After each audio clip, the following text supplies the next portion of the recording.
حکومت کمیشن بنائے گی کہ یا نہیں بنائے گی، آگے یہ کیس کس رخ جائے گا اور اس کا پاکستان کی سیاست پر کیا اثر ہے؟ میرے ساتھ موجود ہیں عامر احمد خان صاحب اور عنبر شمسی۔ عامر صاحب، آپ نے سارا دن اس کو فالو کیا ہوگا، آپ کو کیا لگ رہا ہے کس طرف جا رہا ہے کھیل؟ مزمل دیکھیں، یہ جو کیس کا فیصلہ تو وہ فیض آباد دھرنا کیس کے اندر یہ آ چکا ہے۔ اس کے اوپر جو ریویو کیا تھا ان ساری پارٹیز نے، جس میں پی ٹی آئی بھی شامل تھی، انٹیلیجنس بیورو تھا، اس کے اندر پیمرا تھا، الیکشن کمیشن آف پاکستان تھا، وہ ان سب کو اعتراض تھا اس زبان کے اوپر جو اس کے اندر استعمال کی گئی تھی، اور کچھ ریمارکس جو کہ ان کے فیصلے میں دیے گئے تھے جو ان کے خیال میں یا تو وہ حقائق پر مبنی نہیں تھے یا پھر ان کی شہرت اس سے خراب ہوتی تھی۔ اور وہ جو ریویو کی درخواستیں تھیں وہ بھی آج واپس لے لی گئیں، اور ان کی واپسی جو ہے وہ چند تلخ ریمارکس کے بعد سپریم کورٹ نے ان کی واپسی قبول کر لی۔ سو یہ ان دیٹ سینس تو اب اس کی کوئی خاص اہمیت نہیں ہے، لیکن اس کی ایک بہت میں سمجھتا ہوں کہ ایک سمبولک ویلیو ہے، کیونکہ آپ کو یاد ہوگا کہ جب یہ فیض آباد دھرنا کیس کا فیصلہ آیا تھا، اس کے 3 ماہ بعد ہی صدر پاکستان عارف الوی نے ریفرنس فائل کر دیا تھا قاضی فائز عیسیٰ کے خلاف، جو ان کو 13 ماہ بھگتنا پڑا، اور سپریم کورٹ کو پھر 13 مہینے لگے تھے اس کو ردی کی ٹوکری میں ڈالتے ہوئے۔ سو مجھے لگتا ہے کہ اس میں جو انٹینٹ ہے نا چیف جسٹس پاکستان کا، اس کو 4 سال کے بعد اس کو دوبارہ سے اٹھانے کا، کیونکہ اس سے پہلے والا بینچ جو ہے اس نے تو اس کے ساتھ ڈیل کرنا مناسب ہی نہیں سمجھا، تو ان کا جو بنیادی مقصد ہے اس کو یہ اٹھانے کا، وہ شاید یہ دکھانا چاہ رہے ہیں کہ جو ہوا ان 13 ماہ کے اندر، اس سے ان کی سوچ جو قانون اور آئین کی حکمرانی کی طرف ہے، ایک تو اس میں کوئی تبدیلی نہیں آئی، وہ ان کو اس طرح کی چیزوں سے کوئی گھبراہٹ نہیں ہے۔ آج کی ہیئرنگ کے اندر بھی بار بار انہوں نے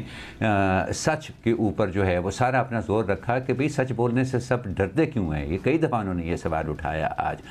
اور میرا خیال ہے کہ وہ یہ ڈیمونسٹریٹ کرنا چاہتے ہیں کہ آپ جب تک کم از کم سپریم کورٹ ان کی سربراہی میں ہے، سپریم کورٹ کے فیصلوں کے ساتھ آپ وہ سلوک نہیں کر سکتے جو آ کے آپ نے آئین کے ساتھ کیا ہے، کہ اگر کوئی فیصلہ آپ کو پسند نہیں ہے، اس فیصلے کے احکامات پر آپ عمل درآمد نہیں کرنا چاہتے ہیں، تو آپ اس کو اگنور کر دیں۔ سو لگتا یہ ہے کہ اب جب دوبارہ غالباً 15 نومبر کو اس کی دوبارہ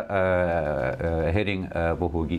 تو کہیں نہ کہیں یہ ضرور ہوگا کہ یہ جو آئی واش کا لفظ انہوں نے استعمال کیا، کہ یہ جو کمیٹی انہوں نے بنائی ہے fact finding committee, that's an I wash, وہ انکوائریز کمیشن ایکٹ کے تحت جو ہے وہ کیوں نہیں بنائے گی، جس کے پاس باقاعدہ اختیارات ہوتے ہیں۔ تو میرا خیال ہے وہ اپنی طرف سے فورس کرنے کی کوشش کریں گے کہ جو اس فیصلے کے اندر 10-12 اہم نکات جو کہ انہوں نے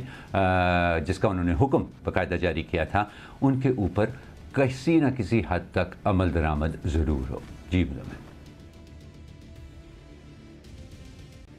عنبر، آپ کو دیوانے کا خواب نہیں لگتا یہ کہ وہ ان سب پر عمل ہو جائے پاکستان میں، تو ریاست کی ریٹ کہاں جائے گی؟ مزمل کو عنبر بیئر ان مائنڈ کے مزمل کو میری ہر بات دیوانے کا خواب لگتی ہے۔ چلے ٹھیک ہے، دیوانے کا خواب اچھا ہو تو دیکھنا بھی دکھانا بھی ضروری ہے، اس کو تبصرہ بھی کرنا ضروری ہے۔ دیکھیے، اچھا اگر ہم اب یہ دیکھ سکیں، اس کو اس زاویے سے دیکھیں، اس کیس کو فیض آباد دھرنے کے کیس سے، کئی دفعہ عامر صاحب ایسی باتیں کرتے ہیں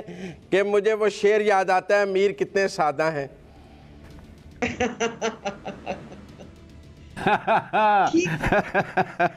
اتار کے لانڈے کا ذکر نہیں کیا آپ نے، ہاں؟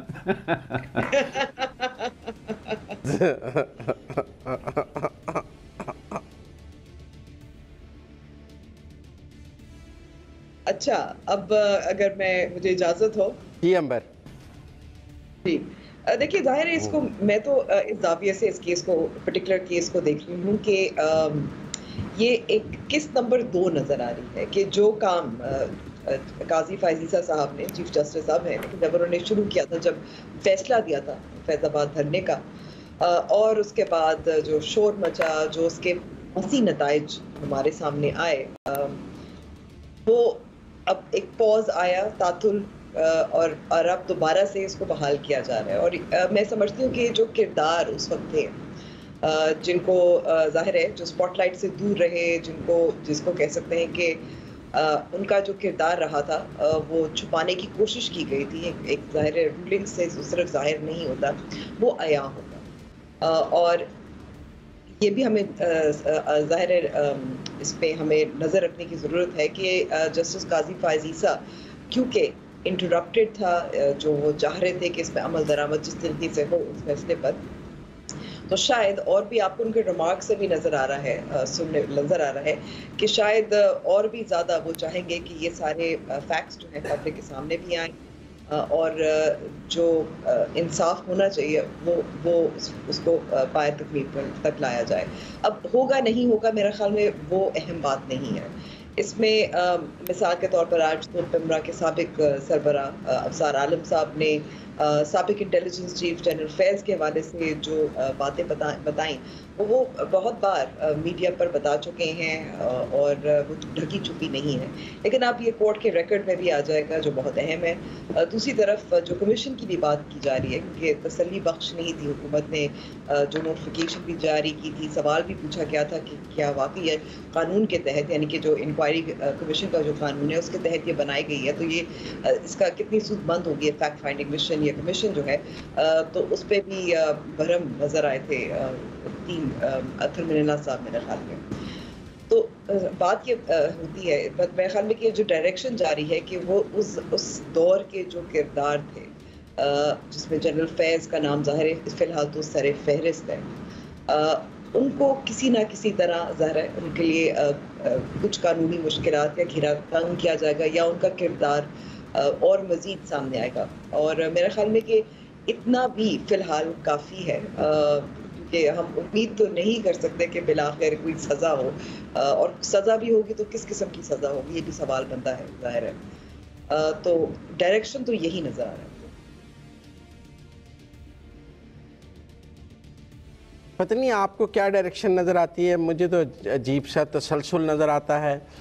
دیکھیں, نہ پیمرا, نہ گورنمنٹ, نہ پی ٹی آئی,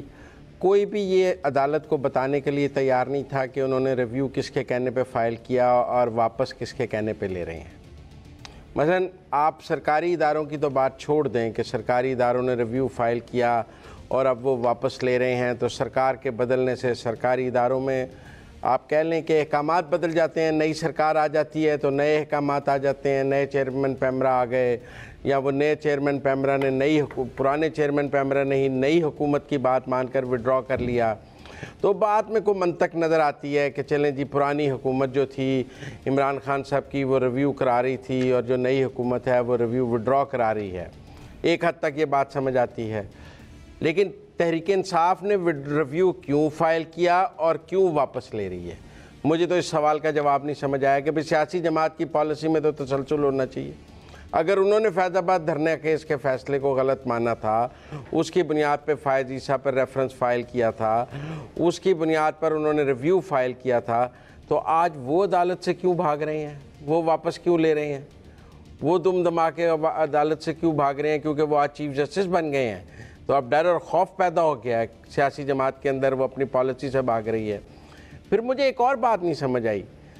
قاضی فائز عیسیٰ صاحب بار بار پوچھ رہے تھے کہ اس کے کہنے پہ ریویو فائل کیا, کس کے کہنے پہ واپس لے رہے ہیں. دونوں سوالوں کا کسی کے پاس کوئی جواب نہیں تھا. ایک ہی شخص تھا جو ریویو دائر کرنے کا بھی کہہ رہا تھا اور واپس لینے کا بھی کہہ رہا تھا. ایک ہی, مجھے لگتا ہے کہ کوئی